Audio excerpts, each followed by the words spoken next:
بسم اللہ الرحمن الرحیم۔ السلام علیکم ورحمۃ اللہ وبرکاتہ۔ ایک دفعہ ایک بادشاہ نے اپنے وزیر کو وزارت سے ہٹا دیا اور ایک شرط رکھ دی کہ اگر تم میرے ان سوالات کے جواب ٹھیک دو گے تو دوبارہ بحال کر دیے جاؤ گے۔ پھر بادشاہ نے وزیر کے سامنے 4 عورتوں کو کھڑا کیا جن کا ایک جیسا لباس اور قد بھی ایک ہی جیسا تھا۔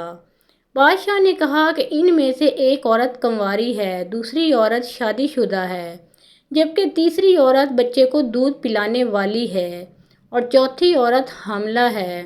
پھر بادشاہ نے وزیر سے کہا کہ ان کی حرکات سے اندازہ لگا کر بتاؤ کہ ان میں سے کون سی عورت کنواری ہے اور کون سی شادی شدہ ہے، کون سی حاملہ ہے اور کون سی بچے کو دودھ پلانے والی ہے۔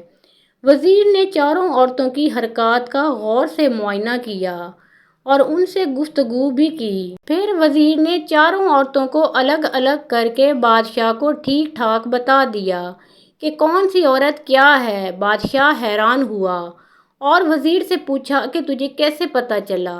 وزیر نے کہا کہ میں نے کچھ اندازے لگائے اور خوش قسمتی سے وہ درست ثابت ہو گئے۔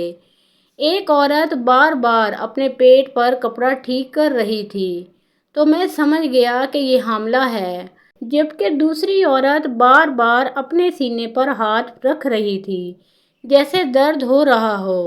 میں نے اندازہ لگا لیا کہ یہ اپنے بچے کو دودھ پلانے والی عورت ہے، جبکہ تیسری عورت سے جب میں نے گفتگو کی تو وہ آنکھوں میں آنکھیں ڈال کر بات کر رہی تھی، تو مجھے اندازہ لگا کہ یہ شادی شدہ عورت ہے، جبکہ چوتھی عورت سے جب میں نے گفتگو کی تو وہ نیچے ہی دیکھ کر مجھ سے بات کر رہی تھی، تو مجھے لگا کہ یہ عورت مرد سے گفتگو کرنے کی عادی نہیں ہے اور ابھی کنواری ہے۔ بادشاہ نے کہا کہ تم میرے تمام سوالات کے جواب دینے میں کامیاب ہوئے، اس لیے تجھے وزارت پر دوبارہ بحال کیا جاتا ہے۔